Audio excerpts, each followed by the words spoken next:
so I apologize in advance. And I did try to bring some uplifting words towards the end. My talk is entitled The Roots of Human Destructiveness. In October of last year, Janet and I presented together about evil from a UU perspective. We shared a definition of evil as a phenomenon applying to human behavior exclusively. Tornadoes, floods, and earthquakes, although devastating, are not evil. Evil is what humans do to each other. As UU Reverend Rudith Meyer puts it, evil is not in the universe, but in human nature. We also shared this quote from the Reverend Abhi Janamananchi. I hope I pronounced his name correctly. I see evil as the willful separation from and the lack of concern for the common good. Evil occurs when the capacity for empathy exists and is ignored. When better alternatives for being in right relationship are ignored. When we fail to act on the imperative to correct the discrepancy between what is and what ought to be, and when we resist our powerful impulses to be and to do good. End of the quote. We don't have to think very hard to come up with examples of leaders and their followers who have engaged in evilness and destruction. Pol Pot and the Khmer Rouge in Cambodia, Stalin, Hitler, the Hutus of the Rwandan genocide are examples from our past. Unfortunately, there are those in leadership today in our country who promote bigotry, hatred, divisiveness, and violence, and millions of Americans who unfortunately endorse this. Mass shootings seem to occur daily in our country. What I want to explore with you this morning is the question of what is it in our human nature that moves us in the direction of evil, including acts of unprovoked violence on innocent people. Is the inclination towards evil in our genetic makeup or in our character and personality? Are we born evil or do we become evil? In his book, The Anatomy of Human Destructiveness, the psychoanalyst Erich Fromm explores these questions in depth. He states that humans are the only animals who can be driven by the impulse to kill and even feel lust in doing so. Humans kill even when there is no economic or biological gain to be derived.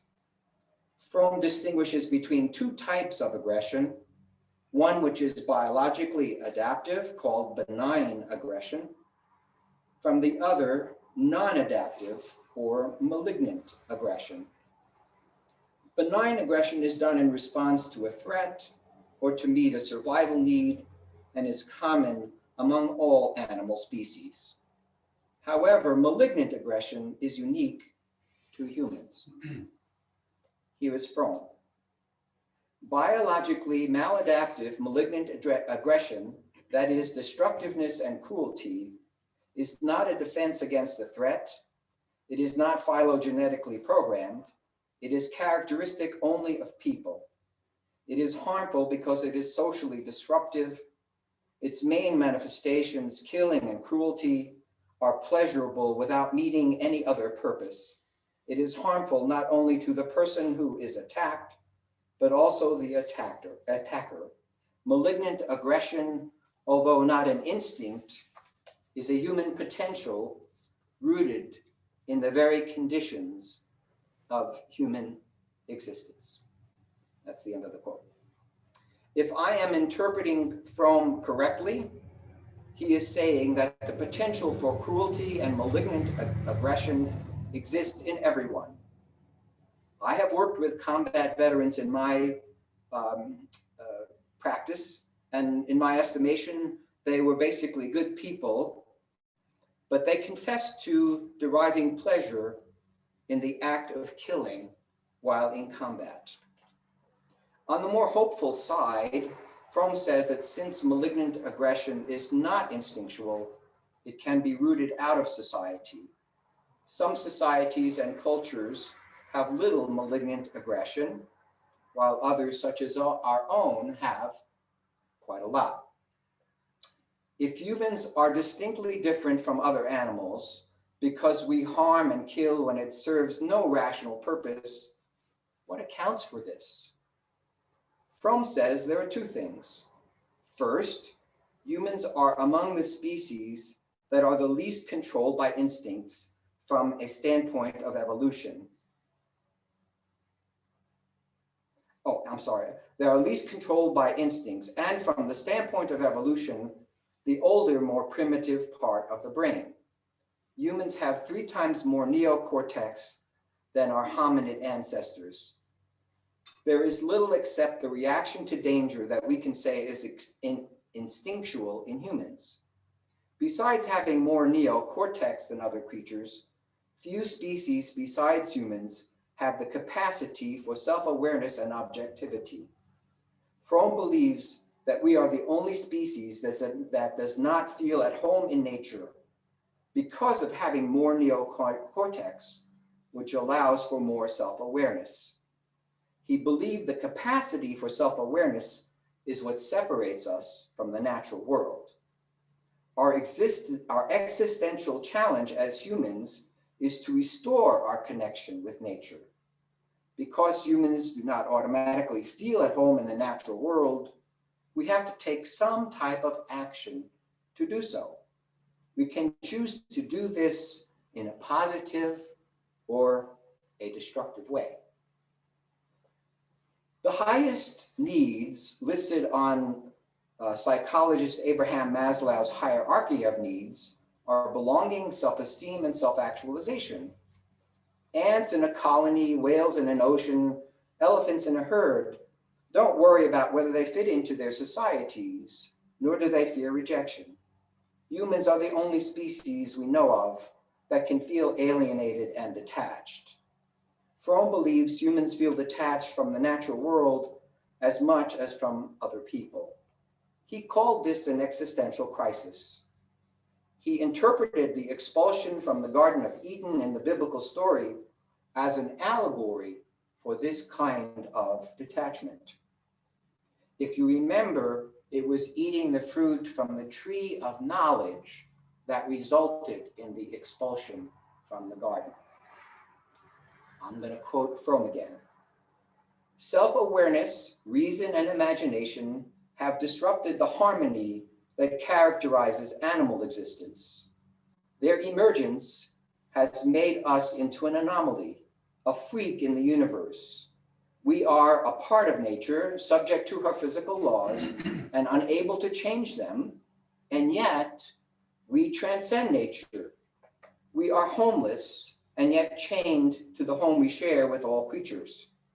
Cast into the world at an accidental place and time, we are forced out of it accidentally and against our will. Being aware of ourselves, we realize our powerlessness and the limitations of our existence. The human being is the only animal for whom our own existence is a problem that one has to solve and from which one cannot escape. End quote.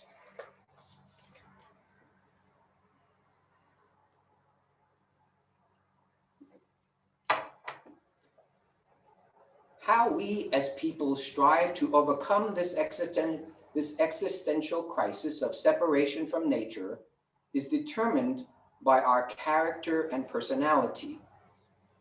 Fromm asks, what is the essence of our human nature?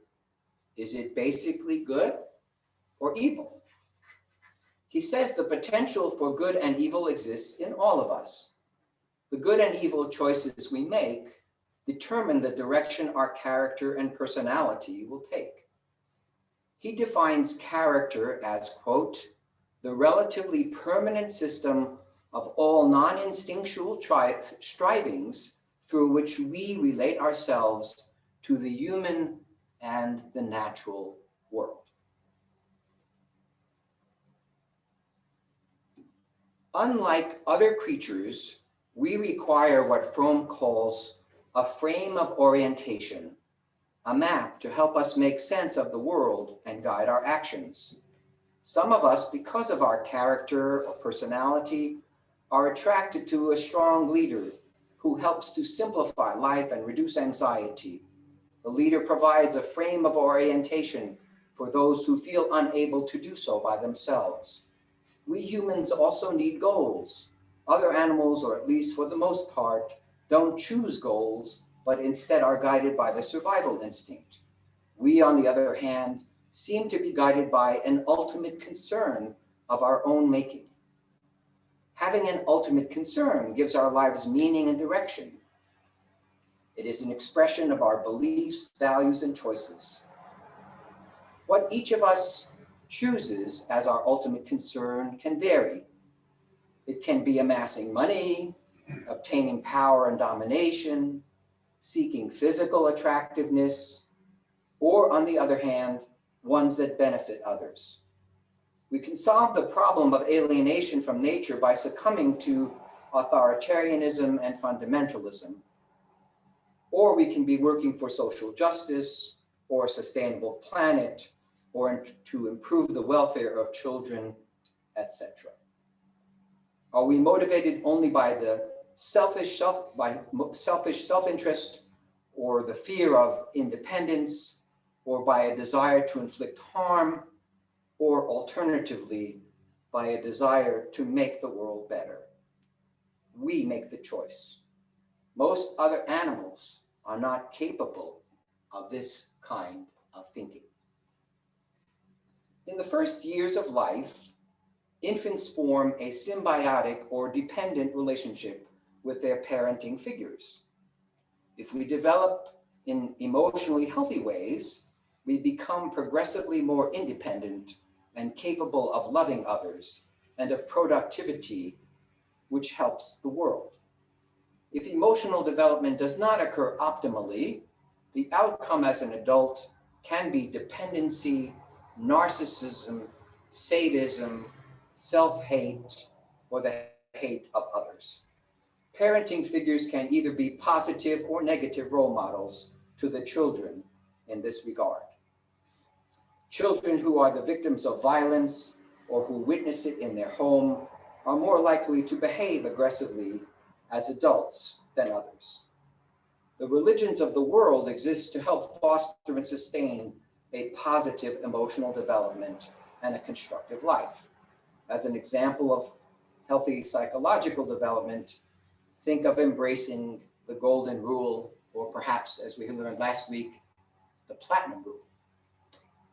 Salvation, in this best sense of the word, fosters healthy emotional development. Emotionally healthy people save themselves by working to save the world.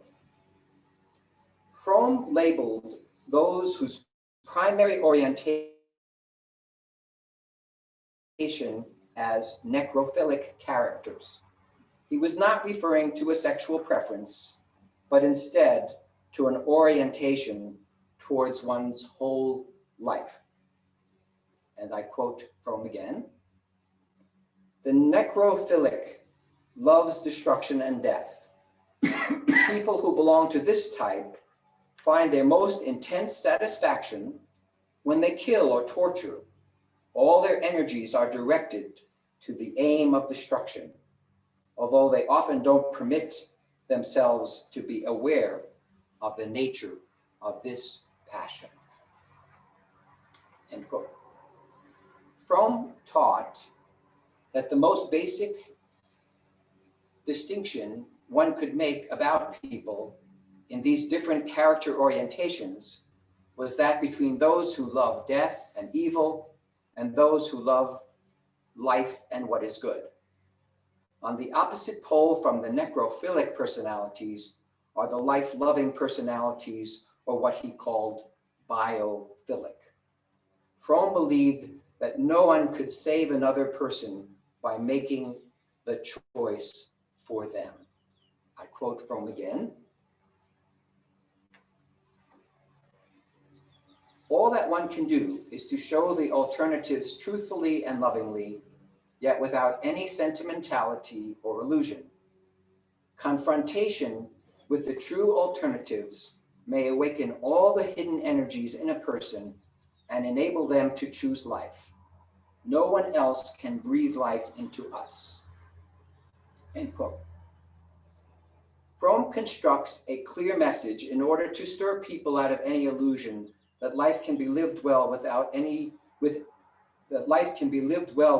degree of passive submission. Life must be actively lived with the knowledge that we are constantly confronted with alternatives and that making choices is important. Fromm has a defined sense of right and wrong. He regards the hope of humanity in making the right choices. Such choices stem from and as well reinforce our character and personality. On the wrong side of character development are three orientations he writes about extensively. These are the necrophilia that I mentioned before, but also sadism and narcissism.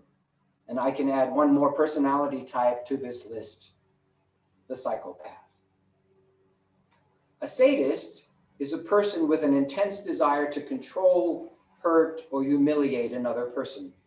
Sadistic behavior includes inflicting physical pain up to and including death, and has as its object a powerless being. One cannot avoid thinking of recent examples of police brutality in this frame.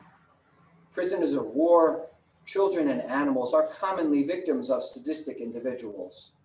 Generally, victims of sadists are weak or compromised. You may recall the stories of children and women held captive in the home of sadistic people. Remember that family in California? The parents had about 15 kids or so locked up in there. And then I think a few years earlier, we heard about this guy that had 3 or 4 women that he had chained to beds somewhere in the upper Midwest. And there's all kinds of stories like that of people who do this. Fromm says mental cruelty and humiliation are much more common than physical abuse by such people. As a prime example of the sadistic personality, Fromm provides Joseph Stalin, who ruled the Soviet Union for decades in the last century. Among other things, Stalin enjoyed torturing his political enemies, first by telling them they were safe, and then arresting and torturing them. Sometimes he would arrest their wives. Sadism, and I'm quoting Fromm again, sorry. Sadism is one of the answers to the problem of being born when better ones are not available. The experience of absolute control over another being, of omnipotence, as far as he or she is concerned, creates the illusion of transcending the limits of human existence, particularly for one whose real life is deprived of productivity and joy. Sadism is the transformation of impotence into the experience of omnipotence. End quote. Fromm believed that societal conditions that encourage inequality and division, classes and races, are those in which sadism can flourish. I can think of no better example of this than the cases of police brutality that we have seen recently, but which have existed since the birth of our country. Traditionally, necrophilia means the desire to have sex with a corpse. However, as I mentioned before, Fromm discusses necrophilia as a personality or character style. Quote, the passionate attraction to all that is dead, decayed, putrid, sickly. It is the passion to transform that which is alive into something unalive, to destroy for the sake of destruction. It is the exclusive interest in all that is mechanical. It is the passion to tear apart living structures. end quote.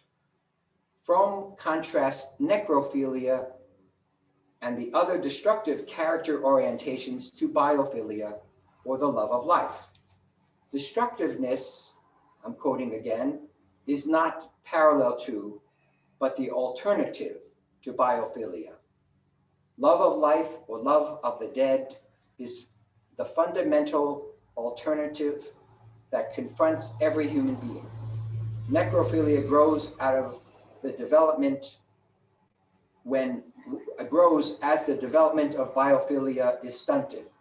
One is biologically endowed with the capacity for biophilia, but psychologically, one has the potential for necrophilia as an alternative solution to life's challenges, end quote.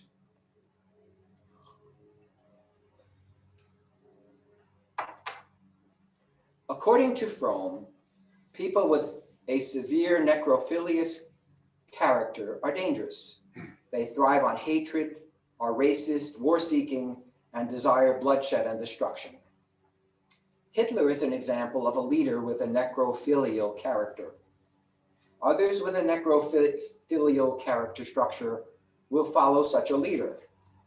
Followers become the basis of a terror network. Those with less severe form of necrophilia will be supporters of such leaders and groups. The Proud Boys might be a good example of this. Narcissistic personalities are individuals who perceive only their own selves, including their bodies, needs, feelings, ideas, property, etc., as real. Everyone else and everything else is unimportant, not fully real or of significance. Narcissistic characters are convinced of their own perfection and superiority above others. They exaggerate their accomplishments, and their relationships are superficial. When challenged, criticized, or shown to come up short, these people often respond aggressively. They never seem to forget what another person may have done to them, and they seek revenge. Followers of narcissistic leaders can also be narcissistic and may share a common grandiose goal, such as regarding their country as the greatest or the most wonderful, etc. Think of the MAGA movement here, or the Aryan race concept of Nazi Germany. Followers of a narcissistic leader are compensating for feelings of low self-esteem or low status by becoming part of something great. Much in the way of sadistic, necrophilic, or narcissistic character styles leads to evil acts. The opposite, psychologically healthier character styles are associated with more behavior directed at improving the life of others. I quote again, the opposite of the necrophilious orientation is the biophilous. Its essence is love of life in contrast to love of death. Like necrophilia, biophilia is not constituted by a single trait, but represents a total orientation, an entire way of being.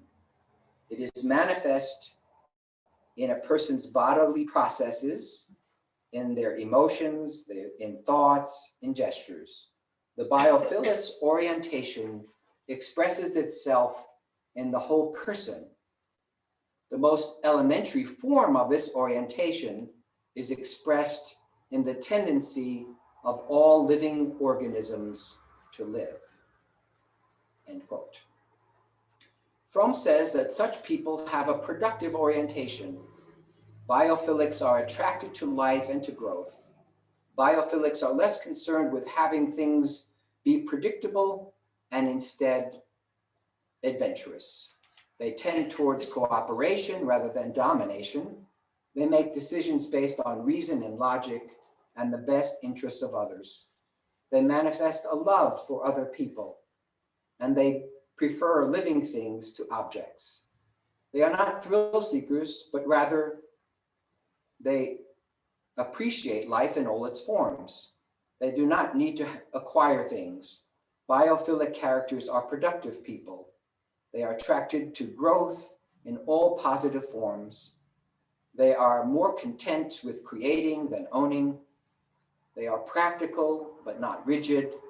They are guided by love and reason. They don't impose things on other people, but rather seek to help. They don't need to be entertained, but instead are fascinated by nature in all her forms. And I guess I wrote that. Fromm says, in the end, we must be responsible for our actions. Evil choices are as much a possibility as good choices for any of us. It is up to each of us to choose what we do and how we go about what we do.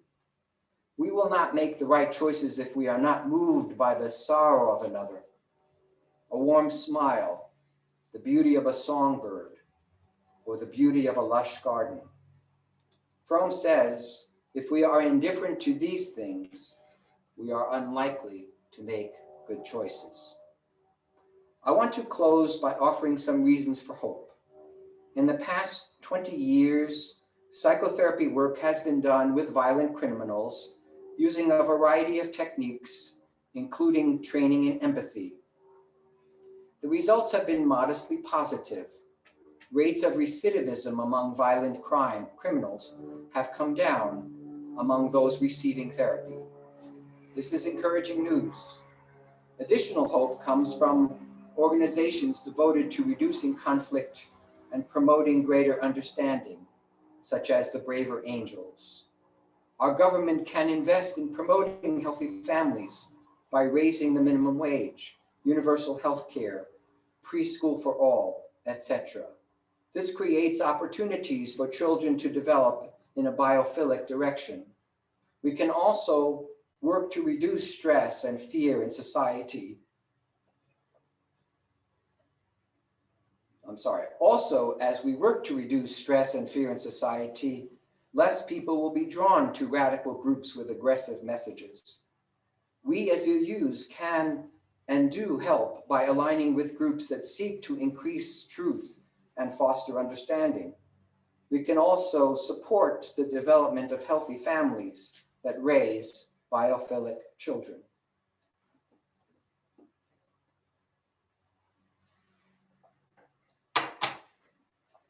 On a personal level, the more we can encourage ourselves to be attentive to the beauty of the world and the feelings and needs of other people, the more likely our individual and collective maps of the world will orient towards biophilia.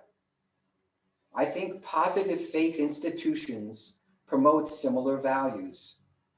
If we think about it, our 7 principles are biophilic, aren't they? Aren't they?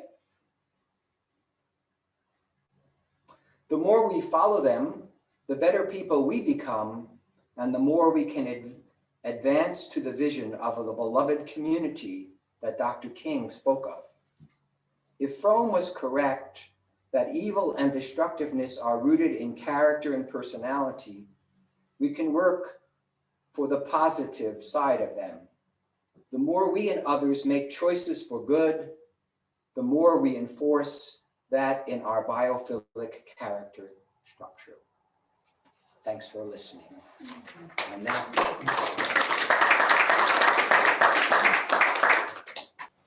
thank you, Nancy. So, questions? Yeah. Just an observation, I think. Then I do have a question. But okay. Yeah, I think Janet was kind of right. A little dark. But you mentioned that some of the patients that you've worked with over the years kind of fessed up to enjoying having killed people in war. Mm-hmm. Was that more common than not, or was it an aberration? I'll tell you what I think. I think it's actually more common than people are willing to admit. Uh-huh. I think the ones with courage were willing to admit it. Although I would imagine that not every soldier feels that. Sure. But I would suspect that plenty probably do. That's just my guess. I would say in terms of a percentage, maybe somewhere around 20% or something like that might have opened up to that. Yeah. No, I like what you just said, 20% might have opened up to that, because I think you have to, sorry, that lecture really got my goat. I'm sorry. No, it's okay, but Got mine too. I think what Fromm failed to mention is that whole necrophilic population, including the narcissists, and is a very minority. And I feel like he's looking at good or evil as 50-50. Oh. And it's more that population Yeah. that really is destructive. I mean, is it like antisocial personality is about 1% of the population? And who knows what the other two. I really feel it's not equal, that there's a lot more Good than evil. Yeah. Yeah. Yeah, I think you're right. And even that other end, Yeah. what you call biophilic, Yeah. it's not 1% on the other end. Oh, You're no. talking Yeah. a majority. I'm sure you're right. And let me just say a little bit about Fromm. He grew up and he had to leave Nazi Germany. And part of what was in his mind and heart was trying to understand that. Okay.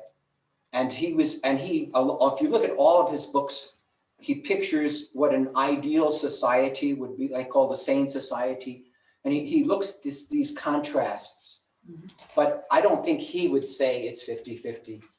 But still, look at the power that people can have if they are attractive enough personalities. Like, take a character like Hitler, for example. He was able to move a whole country in a bad direction. So I understand your point and I accept it totally. And I think he would. I think if Rome were alive, he would say, no, I don't think it's a majority, but it's still a dangerous minority that if given leeway can take over. And we've seen this over and again. It's not just Hitler, it's Stalin, it's the guy, it's in Hungary now. I mean, it's these Bolsonaro. I mean, these people are able to feed on fear and on our baser impulses. So these people exist, and they are, I would say, yes, they're a minority, but they have power. Nancy? I recently read a book called I Was Hitler's Chauffeur, and he spoke about all of the times that he was with Hitler, and apparently Hitler had a sense of humor. I mean, in this book, he was presented in a way that I've never even considered that he had, and so I think that even an evil person can have these good qualities that they just don't concentrate on. And another book that I just recently read was called The Mothers of the Presidents. And apparently Abraham Lincoln's mother was a real She's brutal. bitch. So it just shows you that, good people can emerge even out of bad circumstances. That's certainly true. And it's not entirely black or white. And Fromm does make this point that we have a tendency within ourselves to do either good things or bad things. And we're doing either of these things because we are alienated from nature and we're alienated from our fellow humans, and we have to make our mark on the world somehow. And if we have the right inclinations, we're going to make our mark on the world by supporting life. And if we don't have that, unfortunately, we're going to make our mark on the world in the other direction. So, yeah. Well, I just feel like it's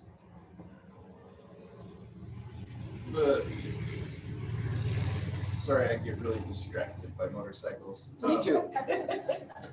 That there seems to be this kind of real polar idea of either necrophilic or biophilic, and like what Nancy is saying, you know, Hitler had a sense of humor. Hitler loved his dogs, right? Yeah. Well, that fits right into your biophilic thing, you know, like he's not torturing his dogs. Right. He loves them. He Right. plays with them. Right. He loved little children, right? And Some like little not children. at all to focus on him, Yeah. because that's all, you know, metaphysically sort of water under the bridge at this point. But like in the here and now, Right. there are a lot of people in this town who aren't in that tiny 1% or Right. whatever. Right. If you looked at their lives, if you talked to them about how they feel about things, they very much love their families, they're good people. Yes. But they, you know, have attraction to this Punisher image. I don't know if you guys know the Punisher image. It's a skull that belongs to some comic book character who is all about vengeance against the criminals, you know. Aha. So the police are lily livered, and this guy's gonna go out and clean up the streets, right? So, and it's this image of a skull. And so then they've adapted it. They put the American flag on the skull. You even see it, the blue and black American police flag, imprinted onto this skull. Yeah. Sometimes Donald Trump's toupee is on top of the Punisher's skull, right? And it's all, you know, and at that point you see even they are having a sense of humor about Yeah. this, but it's clearly pretty dark, right? Very dark. Very.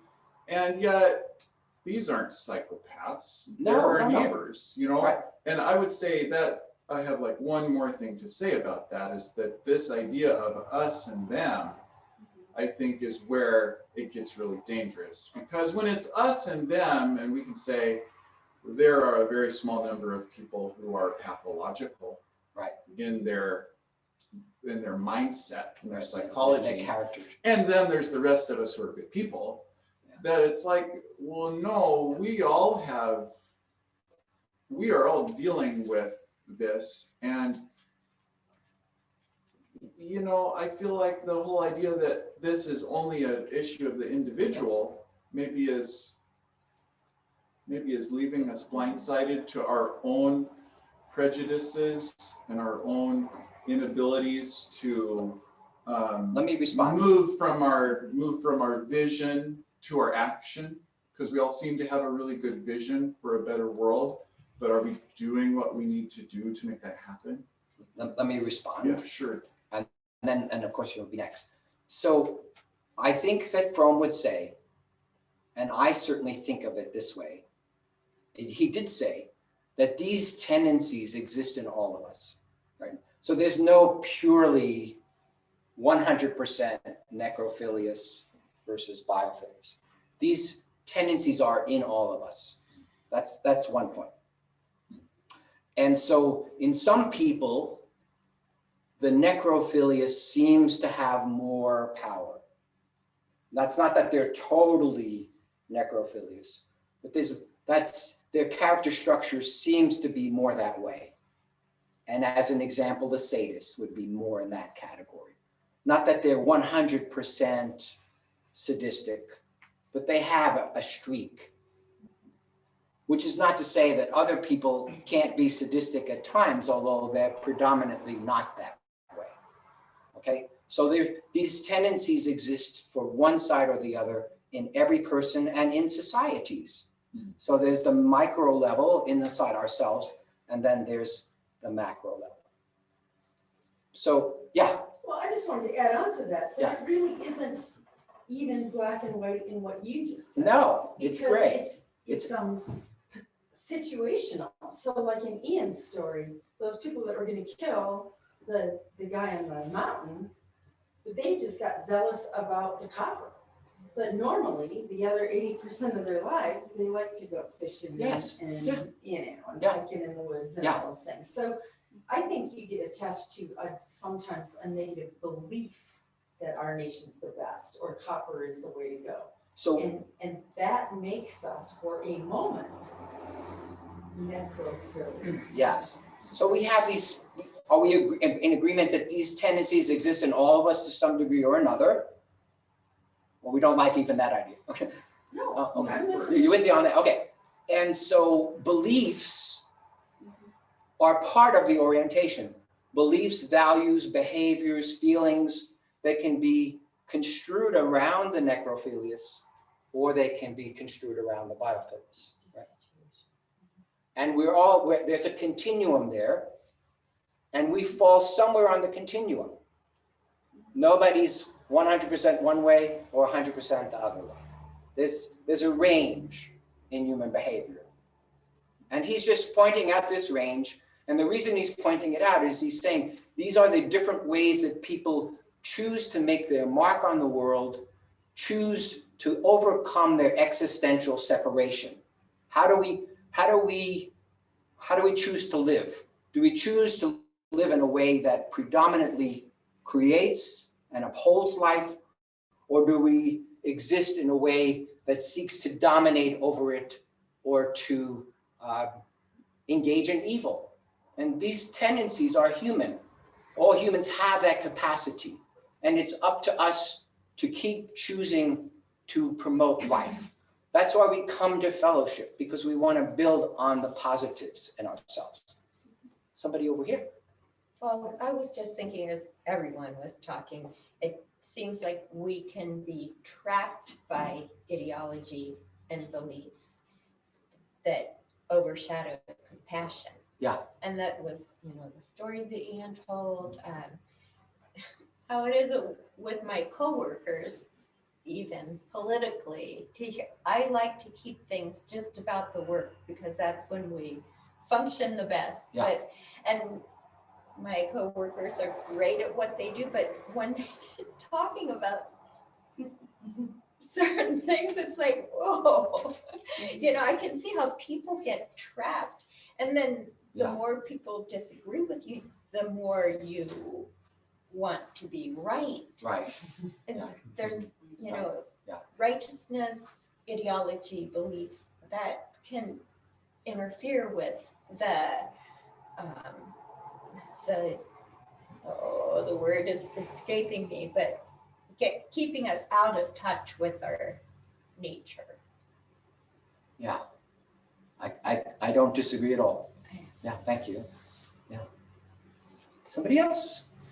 Well, I just think it's really interesting how the last little piece that you said, Victor, and that I think this really connects to this idea of people's beliefs are fueled by the fire of their life. And yet,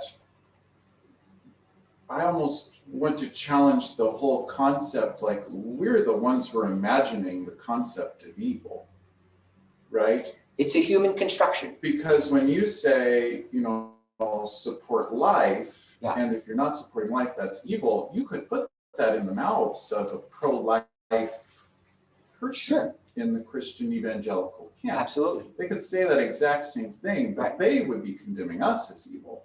Right. That's So, yeah. Maybe we have to dig deeper somehow. Yeah, and I think we may be teasing this apart too much. And I think we just might need to think of it just in broad terms. Certainly good people can have different views about, whether abortion is a good thing or a bad thing, right?